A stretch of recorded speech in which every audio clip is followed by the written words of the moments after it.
All right, welcome back to the 80 Star Basketball Channel, the only star basketball channel that went to the West Coast Card Show in Ontario on the 15th of this month.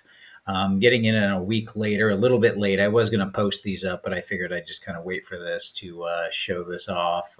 It was fun. It was really, really fun. The bad thing about it is I only had 2.5 hours there because of my wife's travel blog. I was kind of going in between. We were at Vegas and then we were driving over to that. And then we went to Huntington Beach before, kind of returning. So it was just, it was kind of a whirlwind when I ran in, but I wanted to take a picture of this sheet with Dave and, just get something kind of put up for the channel, something fun. And it was just cool to see and Dave and visit with a few of the other dealers that I haven't seen. I got to stop and talk, and I got to kind of assess really quickly some star stuff, but I really didn't have much time to go in to one talk to a lot of people or see a lot of booths, but I did see 101s and people talking about them as the true rookie card, and as even people that are now shifting. And they, one guy I talked to, I saw a PSA 3 there, and he talked to it as the rookie card, and he was like, "Yeah, my mind changed," and it was just that's the perception shift in the hobby that happened over the last year. And in talking to Dave and some others, finding out some of the buyers for these cards are actually new buyers for 101s. And that's obviously what's changed again, in the very strong sign. That's what a lot of people tell you, oh, star prices went up without, any news. And it's like, no, PSA changed, and that took time to affect and perception, especially with the social media. I keep saying it. These cards, people are looking at them logically and going at the 101, going, "It's the rookie cards." And just like the Barkley and the Elijah one, these are the rookie cards, the fully NBA licensed cards from a base set. So anyway, we had fun with this. The sheet, everyone loved the sheet. Of course, this is, it has it has let me do this. It has the last 11, and it has the rookie of the year, or rookie team. Sorry, not rookie of the year, but all rookie team. But and the other one was the last 11 rookie of the year. So just really, really cool. And again, remember on this sheet, this is where that Nolan Ryan is. Nolan Ryan's only basketball card. If you look at the back of it, one, it doesn't have the Astros logo on it, which they show them in the jersey. So I don't know why they couldn't just put the logo. Maybe just didn't have it. But this is Nolan Ryan's only basketball card. On the back, it's NBA. It says NBA licensed by the NBA Players Association. So just a very cool little thing. The other thing is I've seen people talking about it, asking about variance, and you will see some variance with 85 and 86 on some of these last 11s, and as well as the all rookie team.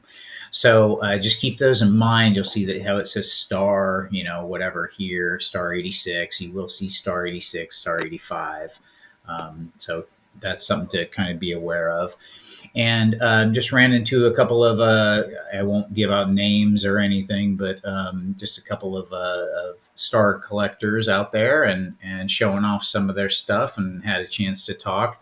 And it was interesting. In one of the conversations, one was pretty adamant that the Bob Lanier Marquez Johnson Air card was the actual rarest of star cards. I still debate that, but he was certain, simply because it was on the 84 sheet with the or 83 sheet with the Dallas Mavericks, and they low printed those. So that was the reasoning. But I actually still tend to think, that's possible. No one will ever know, and you can go back and forth. But there's points to it and points against it. But I'm still kind of in the Koch camp, the Sidney Moncrief. But he was pretty certain that there were less of those, and kind of going by the sheet. That is a valid point, that the uncut sheet from the Mavs was low printed and thrown away on quality and stuff. So that's very, very possible. But One dealer has a bunch of them, and it's just kind of something. But anyway, just a side tangent.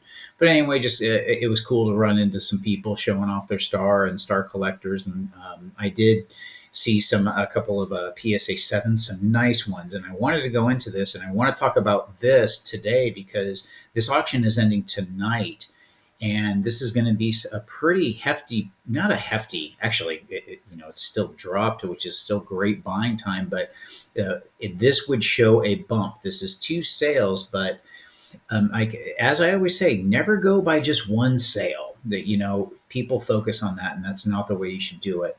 But there's two very eye-appealing PSA sixes, and these look better than some of the sevens that I have seen recently.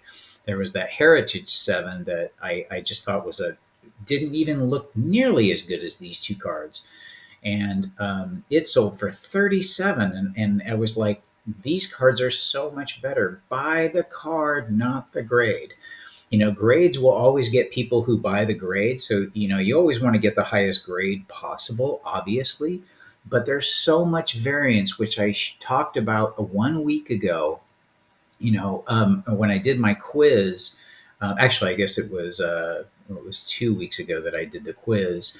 Check out that quiz. I used that PSA 7. It's just not a copy that I would say. I would say these two PSA 6s are nicer. And this PSA 6 is at 29,200, ends tonight, and this one is at 28,000 something. So they're both going to end up as solid sales. Obviously, you've now seen this is going to be pretty solid price bumps for a 6. And since there's two of them, this is something to kind of get. So we may be bouncing off the bottom, and prices might be up than the last. But again, it depends on the card, and don't focus on a single card sale. But since these are going to be closer to 30, that's going to give support. When we actually see a very nice PSA 7, that's going to be, I think that's going to eclipse 40, hit 40 or start to eclipse it. Because dealers, I know, they're actually holding on to their nice sevens. I saw a couple of nice sevens at the show, and they were pretty adamant about, being at 40 for those. So you can talk to them, and maybe, but they're, talk to Dave. Dave's always he's always got a couple of high grade copies hanging around, and he might be willing to do a trade and see what you got. And right, Dave, always plugging Dave. Dave's a great guy. So let's look at